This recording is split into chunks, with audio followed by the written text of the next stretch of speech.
ನಮಸ್ಕಾರ ನಾಗರಿಕ ಬಂಧುಗಳೇ, ನಾನು ಸೋಮಯ್ಯ ಮಠಪತಿ ವಿಚಾರವಂತರ ವೇದಿಕೆಯ ಸದಸ್ಯನಾಗಿ ಇವತ್ತು ಎಲ್ಲಿ ಬಂದಿದ್ದೀವಪ್ಪ ಅಂತಂದ್ರ ಬಾಗಲಕೋಟೆ ಜಿಲ್ಲೆ ಜಮಖಂಡಿ ತಾಲೂಕಿನ ಹಿಪ್ಪರಗಿ ಬ್ಯಾರೇಜ್ ಹತ್ರ ಬಂದಿದ್ದೇವೆ.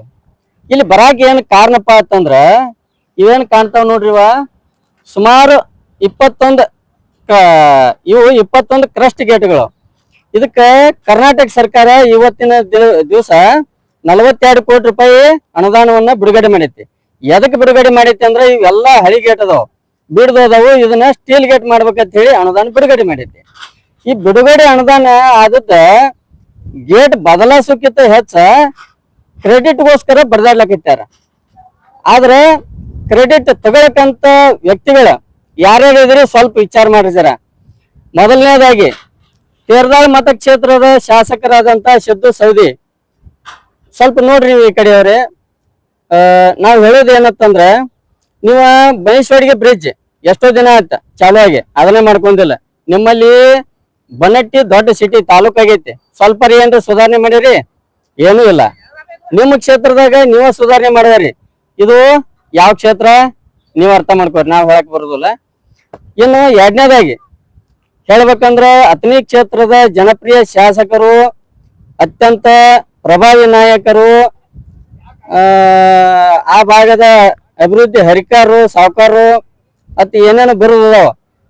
ಇವ ನಿಮ್ ಪ್ರಭಾವ ಏನಾಗೈತಿಪ್ಪ ಅಂದ್ರ ಬರೀ ಟಿವಿದೊಳಗ ಪೇಪರ್ದಾಗ ಬರ್ಲಾಗತೈತಿ. ನಿಮ್ಗೆ ನಾವು ಏನು ಹೇಳ್ಬೇಕಾಯ್ತ, ನಿಮ್ಮ ಕ್ಷೇತ್ರದಾಗ ಸಾಕಷ್ಟು ಸಮಸ್ಯೆ ಅದಾವ, ಅದನ್ನ ಬಗೆಹರ್ಸಕ್ಕಾಗಿಲ್ಲ. ಮೊನ್ನೆ ಕರಿಮಸೂತಿ ಯಾತ ನೀರಾವರಿಗೆ ಚಾಲನೆ ಕೊಟ್ರಿ, ಅದ್ರ ಮುಂದೆ ಒಂದು 10-15 ಲಕ್ಷ ಕೊಟ್ಟ ಅನುದಾನ ತಂದ ಕಾಲುವೆ ಸ್ವಚ್ಛ ಮಾಡ್ಕೊಳ್ಳುವಂತ ಕೆಲಸ ನೀವು ಮಾಡ್ಲಿಲ್ಲ. ಇದನ್ನ ಮಾಧ್ಯಮದವ್ರು ನಿಮಗೆ ಪ್ರಶ್ನೆ ಮಾಡಿದ್ರು, ಏನಂತಂದ್ರ ಸರ ಇದು ಕಾಲುವೆ ಯಾಕೆ ಚಾಲು ಮಾಡಿಲ್ಲ? ಹಲವಾರು ರೈತರು ತಮ್ಮ ಹೊಲದಾಗ ತಾವ ಮಾಡ್ಲಾಕಿತ್ತಾರ, ಅದನ್ನು ನೀವು ನೋಡಿರಿ, ಆದ್ರೂ ಗಪ್ಪದಿರಿ. ಆಮೇಲೆ ಇದು ಯಾಕೆ ಮಾಡಿಲ್ಲ ಅಂತ ಮಾಧ್ಯಮದವ್ರು ಪ್ರಶ್ನೆ ಮಾಡಿದ್ರ, ಮುಂದಿನ ಹಂಗಾಮದಾಗ ಮಾಡ್ತೀರಿ. ಇದ ನಿಮಗೆ ಮಂತ್ರಿ ಸೀಟ, ಮುಂದಿನ ಹಂಗಾಮದಾಗ ಕೊಡ್ತೀವಿ ಅಂದ್ರೆ ನೀವು ಗಪ್ಪಿರ್ತೀರೇನ? ಹಗಲ್ ರಾತ್ರಿ ಓಡಾಡ್ಲಾಕೈತಾರಿ ಮಂತ್ರಿಗಾಗಿ. ಅದು ನೀವು ಮಾಡ್ಕೋರಿ, ನಿಮ್ದೇನ್ ನಾವು ಗಾರ್ಡ್ ಅನ್ನಕ್ಕಾಗೋದಿಲ್ಲ. ರೈತರಿಗೆ ಏನ್ ಮಾಡ್ಬೇಕೈತಿ ಅದನ್ನ ಮಾಡೋದು ನೀವು ವಿಚಾರ ಮಾಡ್ರಿ. ಎರಡನೇ ವಿಷಯ, ಅದು ಕಾಲುವೆನ ಮೊದಲು ಸ್ವಚ್ಛ ಮಾಡೋದಾಗಿಲ್ಲ ನಿಮ್ ಕಡೆ, ಮತ್ತೆ ಇಲ್ಲಿ ಹಂಗ 42 ಕೋಟಿ ತಂದ್ರಿ. ಅದಕ್ಕಾಗಿ ನಾನ್ ನಿಮ್ಗೆ ಹೇಳೋದತ್ತಂದ್ರ, ಅಮ್ಮಾಜೇಶ್ವರಿ ಏತ್ ನೀರಾವರಿ ಬಗ್ಗೆ ಹಲವಾರು ಆರೋಪಗಳದಾವ, ಅದನ್ನ ನೀವು ಸ್ಪಷ್ಟೀಕರಣ ಕೊಟ್ಟಿಲ್ಲ ಇನ್ನೂವರೆಗೆ. ಅಲ್ಲಿ ಬೋರ್ವೆಲ್ಗಳ ಬಗ್ಗೆ ಸಾಕಷ್ಟು ಅಕ್ರಮ ನಡೆದೈತೆ ಆರೋಪ ಅದಾವ, ಬೇಕಾಬಿಟ್ಟಿಯಾಗಿ ಹಂಚಿಕೆ ಆಗ್ಯಾವ ಅಂತ ಹೇಳಿ ಆರೋಪ ಐತಿ. ಯಾವ್ದ್ರ ಬಗ್ಗೆ ಸ್ಪಷ್ಟೀಕರಣ ಕೊಡ್ತಾ ಇಲ್ಲ ನೀವು. ಏನ್ ಉದ್ದೇಶ ಇದ್ರದ? ಅಲ್ಲಿದೆಲ್ಲ ಬಿಟ್ಟು ಕೆರೆ ಅಭಿವೃದ್ಧಿ ಆಗಿಲ್ಲ, ಕಾಯಿಪಲ್ಲೆ ಪೇಟೆ ಆಗಿಲ್ಲ, 1-2 ಹೇಳಕ್ ಕೂತ್ರೆ ಸಾಕಷ್ಟು ಅದಾವ. ಆದ್ರ ಅವ ಬಿಟ್ಟರಿ ಇದು ಬರ್ತಕ್ಕಂಥದ್ದು ಜಮಖಂಡಿ ತಾಲೂಕ. ಜಮಖಂಡಿ ತಾಲೂಕಿನಾಗ ಇದು ಇನ್ನೊಂದು ಮುಖ್ಯವಾದ ವಿಷಯ. ಲಾಸ್ಟ್ ಕೊನೆಯದಾಗಿ ನಾವು ಏನ್ ಹೇಳ್ಬೇಕಾಗಿತ್ತು ಅಂದ್ರ, ಈಗ ನೀವು ಎಲ್ಲಾರು ಬರ್ದಾಡಕತ್ತೀರಿ, ಆದ್ರ ನೀವು ವಿಚಾರ ಮಾಡ್ರಿ. ಸಿದ್ದು ಸೌದಿ ಅವ್ರು ಏನ್ ಹೇಳ್ತಾರ ಒಂದು ವಿಡಿಯೋದಾಗ, ನಾವು ಮತ್ತ ಅಥಣಿ ಭಾಗ ಶಾಸಕರ ಕೂಡಿ ತಂದಾಗ ಹೇಳ್ತೀರಿ, ಆದ್ರೆ ಸ್ವಲ್ಪ ಅರ್ಥ ಮಾಡ್ಕೋರಿ. ನೀವು ಕೊಟ್ಟಂತ ಲೆಟರ್ 27ನೇ ತಾರೀಕ, ಆದ್ರೆ ಆನಂದ್ ನ್ಯಾಮಗೌಡ ಅವರು ಇದು ಅವ್ರ ಕ್ಷೇತ್ರಕ್ಕೆ ಸಂಬಂಧ ಬರ್ತಕ್ಕಂಥದ್ದು.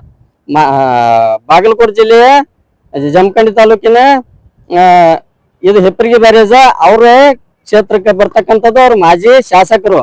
ಇನ್ನೊಂದು ಮುಖ್ಯ ವಿಷಯ ಅಂತಂದ್ರ, ಇದು ಕರ್ನಾಟಕ ರಾಜ್ಯ ಸರ್ಕಾರದಾಗ ಇವತ್ತು ಯಾವ್ದು ಅಧಿಕಾರ ಐತಿ ಅಂದ್ರ ಕಾಂಗ್ರೆಸ್ ಗೌರ್ಮೆಂಟ್ ಐತಿ. ಅವ್ರು ಮಾಜಿ ಶಾಸಕರು ಕಾಂಗ್ರೆಸ್ದವ್ರು. ಹಿಂಗಾಗಿ ಅವ್ರು ಆಟೋಮೆಟಿಕ್ ಆಗಿ ಆ ಭಾಗದಾಗ ಅವ್ರ ಹೇಳ್ಕೊಂಡ್ ಮಾಡ್ಕೊಂಡ್ ತಂದಿರ್ತಾರ. ಅವ್ರ ಮತ್ ಹೇಳ್ಯಾರ, ಅವ್ರು ನಾವು ಸಿದ್ದು ಕೊಣ್ಣೂರ್ ಅವ್ರ ಹೋಗಿ ತಂದದ್ ಇವತ್ತು ಹೇಳ್ಯಾರು. ಮತ್ತ ಜನವರಿ 1ನೇ ತಾರೀಕು ಲೆಟರ್ ಕೊಟ್ಟಾರ. ಅವ್ರ 28ನೇ ತಾರೀಕು ಮೊದಲು ಬರ್ತೈತೋ ತಿಂಗಳದಾಗ, 1ನೇ ತಾರೀಕು ಮೊದಲು ಬರ್ತೈತೋ, ಇದನ್ನ ನೀವು ವಿಚಾರ ಮಾಡ್ಕೋರಿ. ಮೊದಲ ನಮಗ ತಿಳಿದಂಗ ನಾವ್ ಹೇಳತ್ತಿದ್ವು. ಇದ್ರ ಶ್ರೇಯಸ್ ಯಾರಿಗ್ ಸಲ್ಲಬೇಕಂತಂದ್ರ ನಿಜವಾಗ್ಲು ಆನಂದ್ ನ್ಯಾಮಗೌಡ ಅವ್ರಿಗೆ ಹೋಗ್ತಿದ್ವು. ಎಲ್ಲರಿಗೆ ಸಣ್ಣ ಹುಡುಗರಿಗೆ ಅರ್ಥ ಆಗ್ಲತ್ತೈತಿ. ನಾವು 2 ದಿನ ಆತ ಕೇಳಿದ್ವು, ಸಾಕಷ್ಟು ವಿಚಾರವಂತರ ಇದ್ರ ಬಗ್ಗೆ ವಿಚಾರಗಳನ್ನ ಹಂಚ್ಕೊಂಡ್ರು. ಅವ್ರು ಹೇಗಿಲ್ಲ, ಅದು ಅವ್ರ ಕ್ಷೇತ್ರಕ್ಕೆ ಸಂಬಂಧಪಟ್ಟದ, ಮತ್ತೆ ಎಲ್ಲರಿಗಿಂತ ಮೊದಲ ಇದನ್ನ ಮಾಡಿದ್ದ ಅವರು ಲೆಟರ್ ಕೊಟ್ಟದ. ಹಿಂಗಾಗಿ ಅವ್ರಿಗೆ ಹೋಗ್ಬೇಕಾದದ್ದ ಅಂದ ಬಳಿಕ ಸಾಕಷ್ಟು ಜನರ ಅಭಿಪ್ರಾಯವನ್ನ ಪಡೆದುಕೊಂಡ ಜನರ ಹೇಳಿಕೆ ಮುಖಾಂತರ ನಾವ್ ಹೇಳತ್ತದ್ವು. ನಮ್ ಸ್ವಂತ ಅಭಿಪ್ರಾಯ ಅಲ್ಲದು, ನಮ್ದು ವಿಚಾರವಂತರ ವೇದಿಕೆ ಎಲ್ಲಾ ಕಡೆ ಸಂಘಟನೆ ಇರೋದ್ರಿಂದ ಎಲ್ಲಾ ಕಡೆದ ಅಭಿಪ್ರಾಯವನ್ನ ಸಂಗ್ರಹ ಮಾಡಿ ನಾವ್ ಹೇಳಕತ್ತಿದ್ವು. ನಮ್ಗೇನು ವೈಯಕ್ತಿಕ ಯಾರ ಮ್ಯಾಗ ದ್ವೇಷ ಇಲ್ಲ, ನಾವ್ ಯಾವ ಪಕ್ಷದವ್ರಲ್ಲ, ಯಾವ ವ್ಯಕ್ತಿ ಕಡೆನೂ ಅಲ್ಲ. ಇದು ನಾವು ಮೊದಲಿಂದ ಆದ್ರೂ ಹೇಳ್ತೀವಿ, ಮುಂದೆ ಹೇಳ್ತೀವಿ. ಮೊದಲು ನೀವೇನ್ ಮಾಡ್ರಿ, ಆನಂದ ನ್ಯಾಮಗೌಡ ಅವ್ರು ಬಿಟ್ಟ ಉಳ್ದಾನವ್ರು ನಿಮ್ಮ ಕ್ಷೇತ್ರಕ್ಕ ನೀವು ಸೀಮಿತ ಆಗಿರಿ. ಮೊದಲು ನಿಮ್ ಕ್ಷೇತ್ರದಾಗ ಸಾಕಷ್ಟು ಅಭಿವೃದ್ಧಿ ಕುಂಠಿತಗೊಂಡೈತಿ, ಅದನ್ನ ಮಾಡ್ರಿ. ಒಂದ್ ವೇಳೆ ನೀವು ನಿಮ್ಮ ಕ್ಷೇತ್ರ ಬಿಟ್ಟು ಇಂಥದ್ದು ಯಾವ್ದಾರ ಪೇಪರ್ ಇದನ್ ಮಾಡಕ್ ಹೋದ್ರಿ ಅಂದ್ರ 28ರಾಗ ಏನಾಗ್ತಿರಪ್ಪ ಅಂತಂದ್ರ ಹಿಂಗಿದ್ದವ್ರ ಹಿಂಗಾಗ್ತಿರಿ. ಇಲ್ಲ ನಾವ್ ಹಿಂಗ ಇರ್ಬೇಕಪ್ಪ ಅಂತಂದ್ರ ಚಂದಾಗಿ ಕೆಲಸ ಮಾಡ್ರಿ. ಮತ್ತ ನಾವ್ ಇದನ್ನ ಕೇಳೋದು ನಿಮಗ್ ಸಿಟ್ಟು ಅನಿಸ್ರನು ನಾ ಕೇಳೋದು ಸತ್ಯ ಐತಿ. ಯಾಕ ನಿಮಗ್ ಹೋಟ್ ಹಾಕಿದ್ವಿ, ಅಧಿಕಾರದಾಗೈತಿರಿ. ಇದನ್ನ ಮನ್ಯಾಗ ಕೂತ ವ್ಯಕ್ತಿ ನಾವ್ ಕೇಳಂಗಿಲ್ಲ.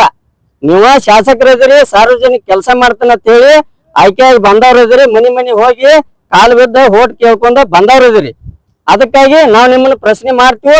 ನಮ್ಮನ್ನ ಯಾರು ಪ್ರಶ್ನೆ ಮಾಡಬೇಡ್ರಿಪ್ಪ ಅನ್ನುವಂತ ಉದ್ದೇಶ ನಿಮಗ್ ಇತ್ತಂದ್ರ ಬರ ರಾಜೀನಾಮೆ ಕೊಡ್ರಿ, ನಿಮ್ ಮನೆಗೊಳದಾಗ ಕೂತ್ ಬಿಡ್ರಿ. ನಾ ಅಷ್ಟೇ ಅಲ್ಲ, ಇಡೀ ರಾಜ್ಯದಾಗ ಯಾರು ನಿಮ್ಮನ್ನ ಪ್ರಶ್ನೆ ಮಾಡಲ್ಲ. ನಿಮ್ ಮನ್ಯಾಗ ಕೂತಾನ ಯಾರು ಪ್ರಶ್ನೆ ಮಾಡ್ತಾರ್ರಿ? ರಾಜ್ಯದ ಜನರು ಅಭಿವೃದ್ಧಿ ಮಾಡ್ತೀವಿ ಅಂತ ಹೇಳಿ ಬಂದಾರೇನ ನಾವ್ ಪ್ರಶ್ನೆ ಮಾಡಬೇಕಾಕೈತಿ. ಮತ್ ಇನ್ನು ಹಂಗ 8 ದಿವಸ ಕಪ್ಕೊಂಡ್ರದ ನಿಮ್ದ್ ನೋಡ್ಕೊಂಡ. ಅದಕ್ಕಾಗಿ ದಯವಿಟ್ಟು ಇದು ಆನಂದ್ ನ್ಯಾಮಗೌಡ ಅವರಿಗೆ ಅವ್ರ ಕ್ಷೇತ್ರ ಐತಿ, ಅವ್ರ ಗೌರ್ಮೆಂಟ್ ಐತಿ, ಎಲ್ಲಾರ್ಕಿಂತ ಮೊದಲು ಲೆಟರ್ ಕೊಟ್ಟಾರು. ಹಿಂಗಾಗಿ ಈ ಕ್ರೆಡಿಟ್ ಅವ್ರಿಗೆ ಸಲ್ತೈತಿ. ಅದ್ ಸಾಕಷ್ಟು ಜನ ಹೇಳ್ಯಾರು. ಅದ ಅವ್ರಿಗೆ ಹೋಗ್ತಕ್ಕಂಥದ್ದು ಅತನಿ ಶಾಸಕರು ಮತ್ತು ತೆರದಾಳ ಶಾಸಕರು ನೀವಿಬ್ಬರು ನಿಮ್ ಏರಿಯಾದಾಗ ಏನ್ ಆಗ್ಬೇಕಾಗಿಲ್ಲ ಅದ್ರ ಬಗ್ಗೆ ಮುಂದಿನ ಗಮನ ಹರಿಸ್ರಿ.